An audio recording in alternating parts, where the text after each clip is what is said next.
تاریخ اور روحانیت کے ایک گہرے رشتے کے ساتھ بندھا حضرت سخی سرور کا دربار انہی کے نام سے منسوب ایک شہر سخی سرور میں واقع ہے۔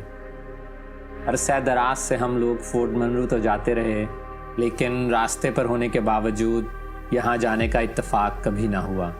جون کی تپتی گرمیوں میں جب پاکستان آنا ہوا تو ایک دن پروگرام بنا حضرت سخی سرور کے دربار جانے کا۔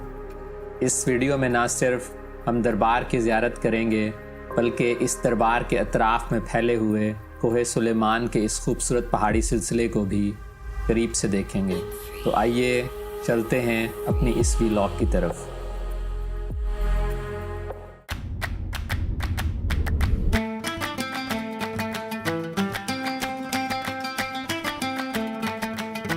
سخی سرور کا شہر ڈیرہ غازی خان سے صرف 30 کلومیٹر دور ہے۔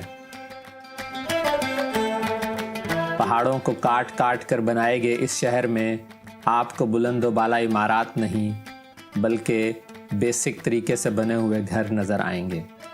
کوہ سلیمان کے درمیان میں ہونے کی وجہ سے یہ شہر کافی گنجان اور تنگ گلیوں پر مشتمل ہے۔ یوں لگتا ہے جیسے شہر کی ساری رونق ہی حضرت سخی سرور کے دربار سے منسلک ہے۔ جیسے ہی آپ دربار جانے کے لیے ان گلیوں سے گزرتے ہیں تو یہ شرارتی بچے آپ کو دیکھتے ساتھ ہی آپ کی طرف لپک آتے ہیں۔ صرف 10 روپے دے کر آپ ان کے چہروں پر آئی مسکراہٹ اور ان کی معصومیت سے لطف اندوز ہو سکتے ہیں۔ یہ اس طرح گلیوں سے راستہ ہے اس کا دربار کا۔ گاڑی ہم لوگوں نے پیچھے پارک کر دی۔ دربار کو جانے والے راستے پر تنگ گلیوں میں موجود یہ بازار دیکھنے میں بہت ہی دلچسپ ہے۔ یہاں پر آنے والے زائرین انہی دکانوں سے بچوں کے لیے ٹافیاں، مٹھائی اور نشانی کے طور پر چھوٹی چھوٹی چیزیں خریدتے ہیں۔ راست یہ لوگ کیوں لیتے ہیں یہ مکھانے؟ اچھا، پھر غریبوں میں بانٹتے ہیں۔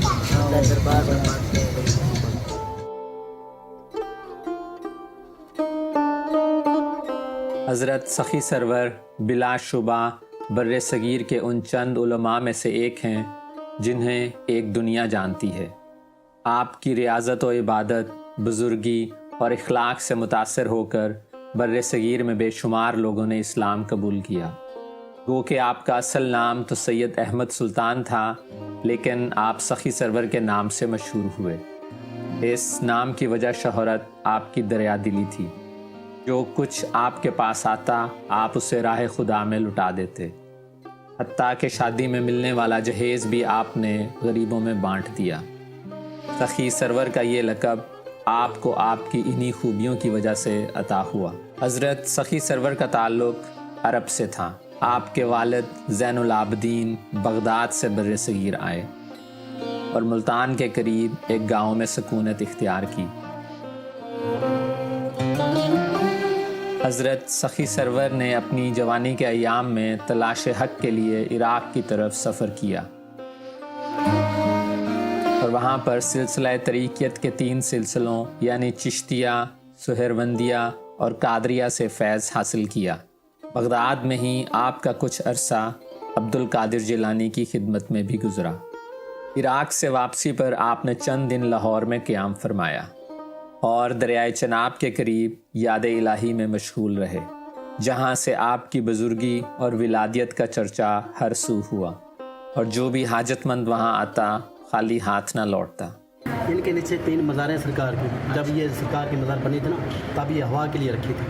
ان کے نیچے ان کی بیوی کی، ان کے بیٹے کی، ان کے بیٹے کے نام سخی سراج الدین۔ آپ سرکار سید موسیٰ کاظم کی لڑی میں 7ویں امام حسین کی۔ یہ سرکار کی جو موری آپ کو دکھا رہا ہوں، یہ مطلب یہاں ہوا کے لیے رکھی تھی کیونکہ یہ گر نہ جائے۔ جو ان کی مزار ہے سرکار کی وہ نیچے ہے۔ اچھا، یہ حجرہ ہے ان کا؟ یہ سرکار کا حجرہ ہونا۔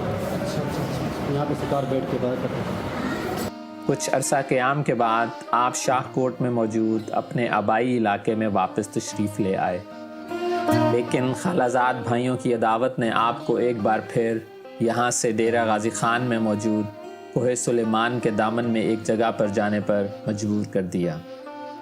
یہ وہی جگہ ہے جہاں آج آپ کا دربار موجود ہے۔ آپ کے خالازاد بھائیوں نے آپ کو یہاں بھی چین سے نہ رہنے دیا اور اپنی قوم کو آپ سے بدظن کر دیا اور ایک جمع غفیر لے کر آپ کو شہید کرنے نکلے۔ ایک گھمسان کی جنگ کے بعد آپ کے یاروں اور آپ نے اس جگہ پر شہادت نوش کی۔ مرتے وقت آپ نے وصیت کی کہ میرے یاروں کو مجھ سے بلند مقام پر دفن کیا جائے، جو کہ بعد میں 4 یاروں کے نام سے بھی مشہور ہوئے۔ اس ویڈیو میں نظر آنے والی قبریں انہی یاروں کی ہیں۔ حضرت سخی سرور 1181 میں 53 سال کی عمر میں اس دنیا سے رخصت ہوئے۔ آپ کے شہید ہونے کے 100 سال بعد آپ کی قبر والی جگہ پر دربار تعمیر کیا گیا، جس کو بعد میں آنے والے مغل بادشاہ ظہیر الدین بابر نے مزید وسعت دی۔ یہ عمارت مغل طرز تعمیر کی ایک بہترین مثال ہے۔ صدیوں سے اس جگہ پر ہر سال ایک عرس منایا جاتا ہے، جو کہ مقامی زبان میں سنگھ میلہ کے نام سے مشہور ہے۔ دربار کے ساتھ ہی مغل بادشاہ کے زمانے کی بنی ہوئی مسجد بھی موجود ہے، اس کے اوپر بنے نقش و نگار آج 950 سال گزر جانے کے باوجود بھی دیکھے جا سکتے ہیں۔ یہ مسجد بھی بابر کے دور میں؟ یہ مسجد ہے، یہ دربار کے بعد بنی تھی، لیکن اچھا، یہ ہے مغلیہ خاندان مغلیہ کے دور کی ہے۔ اس کی جو دیواریں ہیں جی، چونا وغیرہ ہے، چونا ہے جو گول پتھر ہے جیسے ٹھیک، لکڑی۔ ٹھیک۔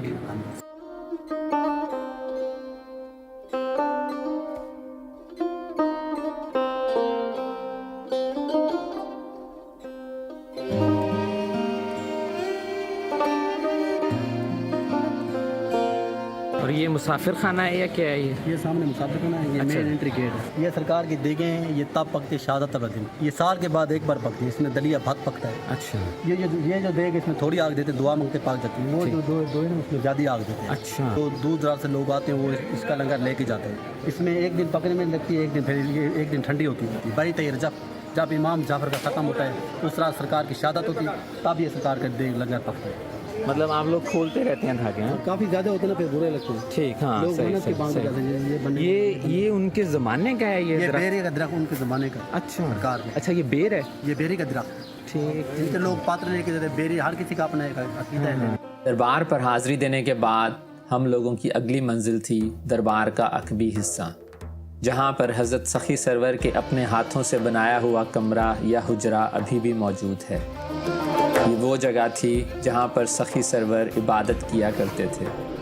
یہ سرکار کی نا شہادت کا، یہاں پہ سرکار شہید ہوتے ہیں اور یہاں پہ سرکار نے عبادت کی۔ سب سے پہلے یہاں پہ لوگ حاضر دیتے ہیں، اس کے بعد پھر دربار پہ جاتے ہیں۔ اچھا، جیسے یہ لوگ آئے بیٹھے ہیں، صحیح، یہاں پہ حاضر دے کے پھر دربار پہ جائیں۔ اس کو بولتے ہیں اول مکان، پہلا مکان شہادت گاہ چلا گیا۔ یہاں پہ ایک سرکار کا ایک واقعہ بھی ہوا، یہ واقعہ اونٹ کی لاٹ ٹوٹ گئی تھی، یہاں پہ سرکار نے اس کو اونٹ کو چھڑی لگائی تھی، اونٹ اٹھ گیا۔ یہ وہ جگہ ہے سرکار کی چلا کا شہادت گاہ۔ یہ گھنٹی ہے کیا ہے؟ ہاں جی، یہ گھنٹی جب آتے ہیں نا، یہاں پہ زیادہ تر آتے ہیں ہندو بھی آتے ہیں یہاں پہ اچھا، سرکار کو پہلے اچھا، ٹلے کا کہہ کے اس کے بعد پھر حاضر دیتے ہیں، وہی زمانے کے پہلے کی یہ بھی۔